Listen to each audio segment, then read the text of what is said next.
Hi guys, Lola here, back with another video for you. I've done the research so you don't have to. Actually, I've been my own guinea pig for this one, but I've also done more research that you might find helpful if you've been on this journey with me. This has been one of my highly requested videos since I posted the one about how coffee was essentially ruining my life and how I was able to quit. If you haven't seen it yet, I will link it in the description and in the comments, so make sure you go and watch that and then come back and watch this one.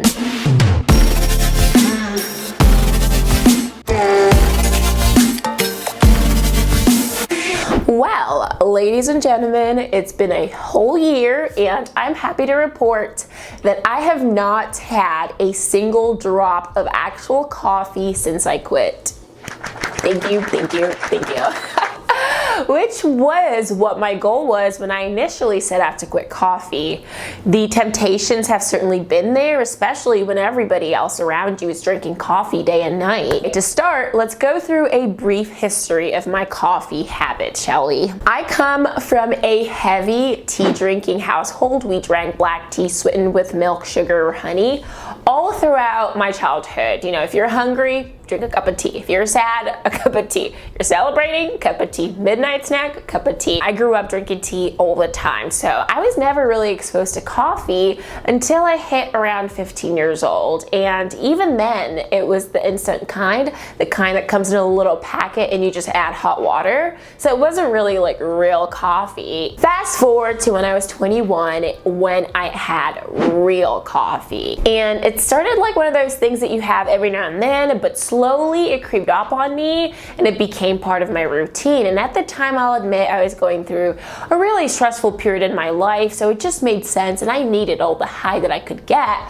from coffee in order to maximize my time, my sanity, and my productivity, or so I thought, right? So I went through many years drinking coffee like it was part of my balanced diet. I'd wake up in the morning and could not for the life of me function until I had coffee. Let me know in the comments if this is you or if this used to be you. You see, I realized that I was drinking coffee even more than I drank water. And then it hit me. I saw the light. I didn't wake up with the realization like, shit, I'm addicted to caffeine. You know, it took me many years of suffering and ignorance and silence before I finally gained enough self-awareness to know better. So last year, I made the commitment to finally quit coffee because I realized that for me, the cost far outweighed the benefits. And so I researched many ways to quit and I decided to go cold turkey. And this may not work for everyone, but for me, I knew cutting back or limiting it would only prolong the withdrawal period, and I was done. I was done living a life that was not healthy and was not fulfilling as it could be and as it should be. In the context of my experience and looking back now, I don't see coffee as the enemy. I don't think coffee was my problem. There's nothing inherently wrong with it. The only thing is that coffee is an uncontrolled addictive substance. According to a study published in the National Library of Medicine, caffeine is the most psychoactive drug in the world, and several studies also indicate that regular caffeine intake creates dependence. And as an adult, no one, okay, literally no one is going to tell you what to do, when to do it, what to eat, you know, all that. And it takes a deep level of self-awareness, trial and error, and common sense to finally decide, like, you're done. Like, I'm done doing this. It's not working for me. I'm just gonna have to do something else. What they say, the definition of insanity is doing the same thing over and over and getting the same results, right? So far, quitting coffee has really improved my standard of living and, you know, just my everyday state. Which brings me to the big question that everybody has been asking. Lots of comments under my previous video, like, are you still caffeine free? Have you started drinking coffee again? Like, what's been going on? The truth is, ladies and gentlemen, let me be clear before I tell you this, okay? There is a difference between drinking coffee and consuming caffeine, and they're two different things. Coffee is a beverage, right? But caffeine is a substance. in that beverage. And so when I set out on my journey last year, it was to quit coffee. And in order for me to do that, I had to go cold turkey and quit caffeine. However, right now, I am no longer caffeine free, okay? I have reintroduced caffeine back into my diet in the form of black tea and Diet Coke or Diet Pepsi every now and then pre-workout when I need to work out. And right now I am coffee free, but I am not caffeine free, and I will tell you why. A 7.5 ounce of Diet Coke has only 28 milligrams of caffeine, and an 8 ounce cup of coffee has 95 milligrams of coffee, which means if I'm drinking 5 cups of coffee a day like I was, I'm ingesting up to 475 milligrams of caffeine. Whereas if I have a Diet Coke or a Diet Pepsi, minimum 1, maybe maximum 2, it's way less than 60 milligrams of caffeine compared to 475. You see what I mean? Right now, my beverage routine in the morning is I have a cup of black tea to kickstart my day, and before bedtime, I'll have a decaf black tea. During the day, you know, depending on my diet or my activities, I may have a can of Diet Coke here or there, or pre-workout. But the point is, my daily caffeine intake has been significantly reduced by up to 80%, which is healthier for me and the right balance. Now to some of my personal observations after quitting coffee for 1 year. Some of these are great and some of them are not so great. Part of the great perks is I'm able to have better sleep on a consistent basis. Like when I go to bed, I am able to fall into deep sleep and I'm able to wake up feeling more rested, which is essentially the whole point of going to bed, right? And the next thing is I believe I gain more weight. According to an article published on Sports Illustrated, does coffee suppress appetite? Caffeine or coffee can increase the levels of hormones such as adrenaline or cortisol, which can reduce feelings of hunger.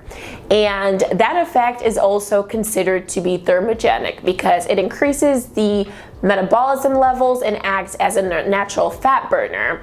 And so essentially, coffee has the ability to make you satiated, so you don't feel hungry throughout the day, just powering through cups and cups and cups of coffee. Some studies have also shown that coffee may delay stomach emptying, which decreases the feelings of hunger. Another one is the FOMO aspect of it, okay? You miss the ritual and social aspects of drinking coffee. You know, when you hang out with your friends at a coffee shop, you're not drinking coffee and they're drinking coffee, and you just kind of feel like, why am I doing this again? But I have to remind myself, like, listen, I know myself, I have an addictive personality, and so if I take one, it's going to become 2, 3, 4, and it's just going to go spiral from there. Another thing that I've experienced is my intentional productivity and not just machinery productivity. It's, you know, when I do decide or when I set target goals, I'm able to hit them more intentionally and find more joy in them, as opposed to